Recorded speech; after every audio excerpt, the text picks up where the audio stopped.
Hi, I'm Ross from Kim Smith Property Accountants in Hamilton, and we're going to look at today, should you be reviewing your portfolio?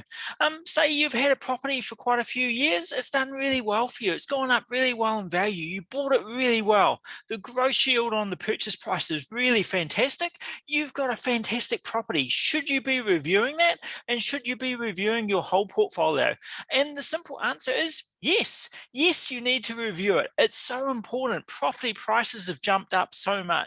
Rents have gone up, but not so much. It's really important to review how is your property actually performing. And I'm not saying sell it. That's not the starting point at all. It's just a matter of reviewing what does the property look like? What's it going to go like over the next 10 years? What's the cash flow like over the next 10 years? Interest rates have gone up a lot. New interest rules coming in. What's that going to have effect on cash flow? What happens if you have to go principal and interest and away from interest only?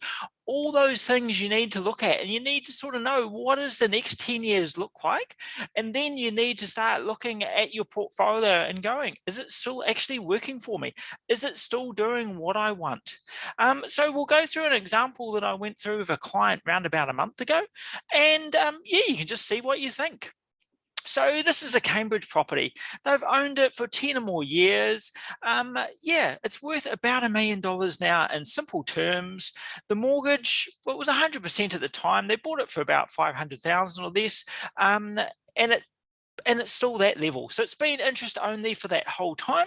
So $1 million property costs them 500,000. It's gone up in 500,000. They've done fantastic. They've done really well. You'd sort of look at it and go, well, yeah, it's a really good property done really well. They've got two houses on the one. So yeah, getting $840 a week rent. Two properties on one, let's say 51 weeks, just to be a little bit conservative. You're looking at getting 43,000 of rent on the $1 million, 4.28% return. Why do I use the $1 million? Because that's your opportunity cost. You could sell this property for $1 million. Yeah, take the 500,000 and then put it into something else. It could be another property. It could be another option. Yeah, it could be some other investment. But that's your real return, is what you're looking at, is what your market value. What can you sell it for today? What else could you do with this money? If you're still looking at the 500,000 cost, well, of course it's going to look fantastic, but it's not worth that anymore. The real market value is $1 million, and you've got opportunities with that, which I'll show a bit later on.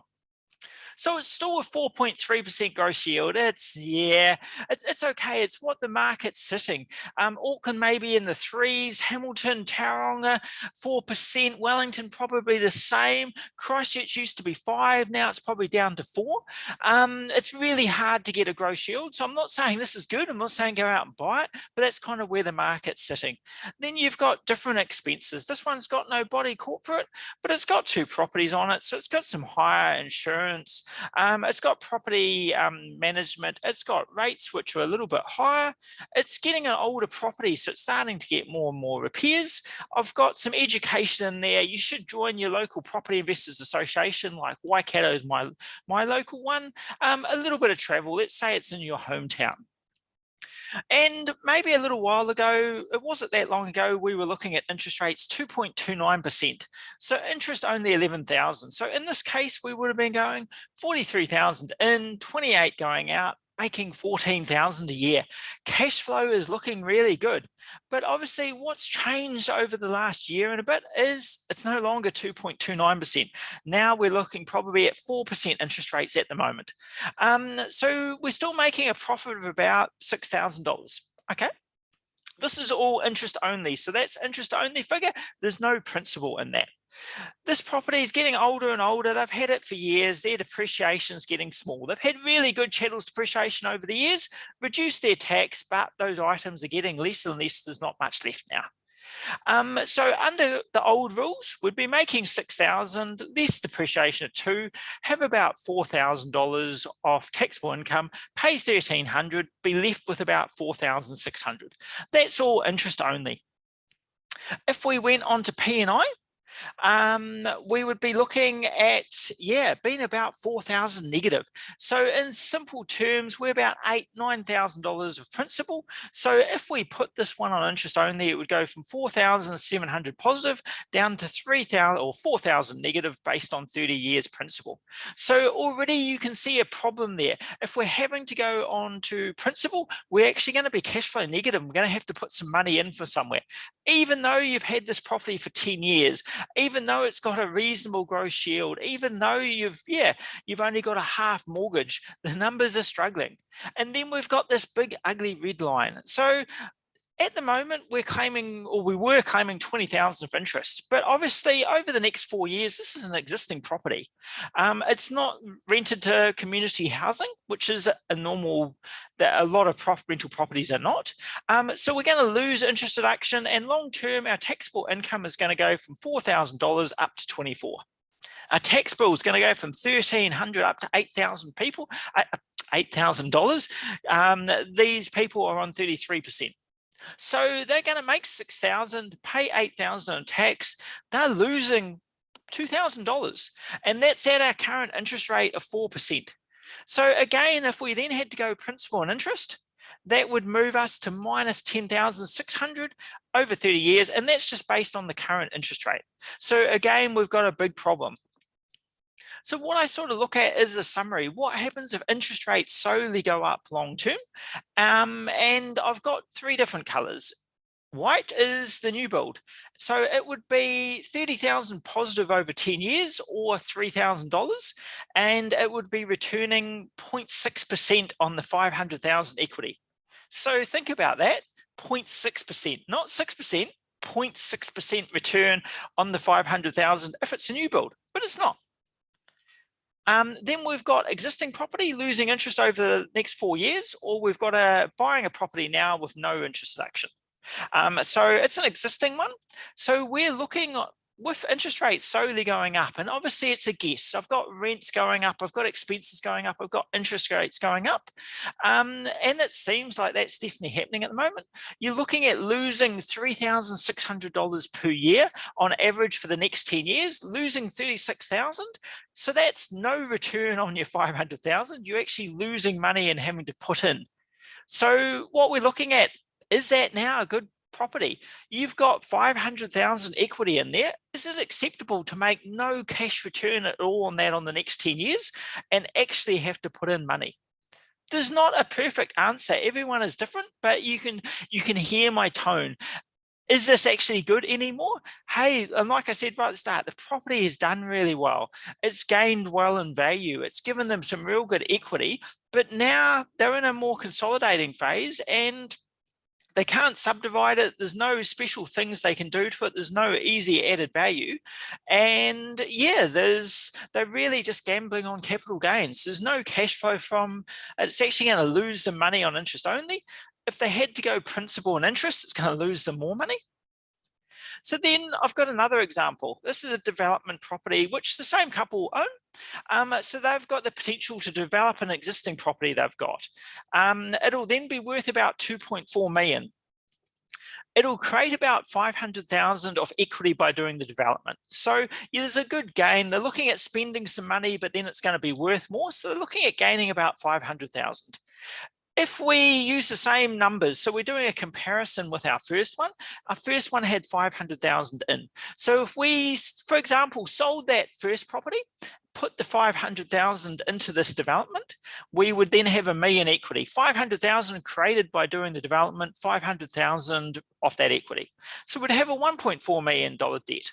Our rent we're looking at, there was 3 different sources of income, looking at 2,100, 109,000 income.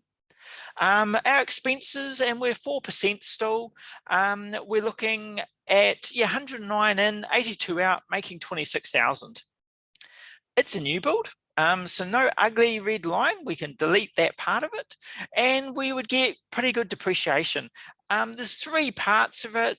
yeah, we're sort of looking at least sort of something like that. Maybe I'm a little bit conservative, perhaps a little bit high, but you'll get some real good depreciation on the new carpets, curtains, dishwasher, stove, heat pump, yeah, fences, all those sort of things. So 26,000 income, there's 14, gives you 12. Paying tax on that at 33% is 4. You're left with 22,000. So interest only cash flow, hey, it's good. You're actually making some money, which is good. Then if we went P&I, if we went the same thing, the new rules don't apply, so we don't need to look at that. Interesting, 22,000 positive. Principal and interest has killed it. You're still 1,900 negative. Yeah, it is amazing what principal and interest does to your cash flow. So that's still a risk, but perhaps 1,900 negative is a bit more manageable. Whereas previously we were talking, once the new rules kick in, we were 10,000 negative. So for a summary with those two things, the current property losing 3,600, no return on the 500,000, actually losing money.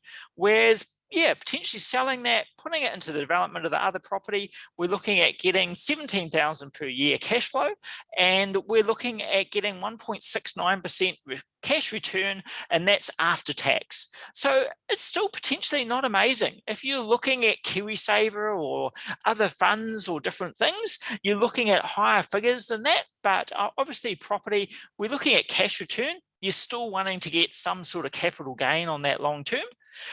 But what I'm sort of pointing out is, if you've got the two options, which would you go for? And that's the thing with reviewing your portfolio. If you've got unlimited money, you're going to keep everything probably long term, and you're going to hope it all goes up in value. But generally, no one has unlimited money. You've got to make choices. So it's a matter of looking at, yeah, what is your current portfolio actually looking like over the next 10 years? Is it going to give you the cash flow that you're wanting? Or are you in a different cycle and it's a beachfront property and you're happy to take the gamble it's going to jump up in value instead? Can you better utilize that money somewhere else? Is there somewhere else you can put that money that is going to meet your aims and goals? I'm a property person, so I'm going to suggest, is there other developments, other properties you can buy, other things you can do? But it's a whole list. Yeah, you got to look at your whole picture. Is it other things that you could invest in, funds or business or something else that's going to give you the return and the lifestyle that you're after? So it's not a matter of going out and let's sell everything. It's just a matter of reviewing and looking at and slowly building up a plan. You might go, we've actually got some really good cash flow. We're going to hang in there for the next 10, 15 years, hoping that the market goes up again and not worried about the cash flow. And then after that, we're going to retire and we're going to want cash flow. So then we're going to look at potentially selling underperforming, invest in better performing assets. So yeah, just a real interesting model to go through. Everyone should be reviewing their portfolio.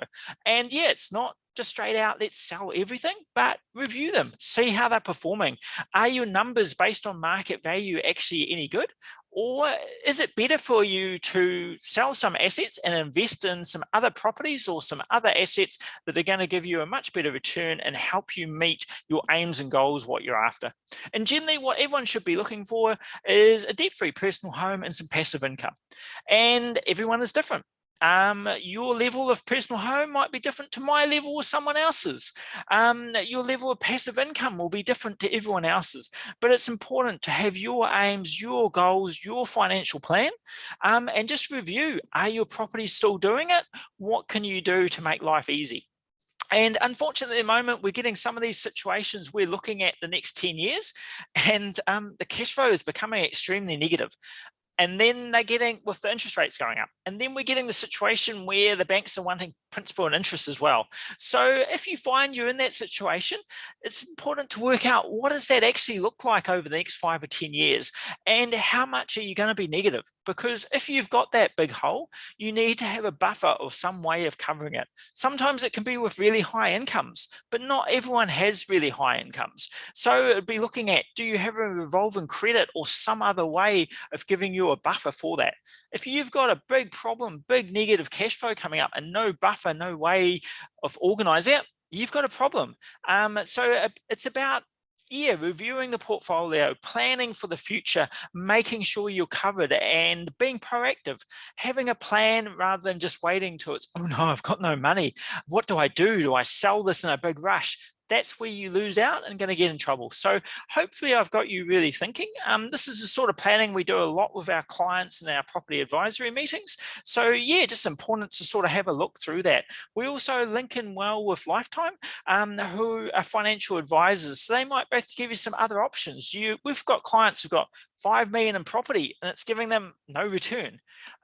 So starting to look at, is it potential you can do a bit of both? And everyone's in a different cycle. So potentially, do you sell a little bit of property, free up some money, get a whole lot better cash flow from something else? And it's all about those different opinions, gathering the information and then making your own informed decision.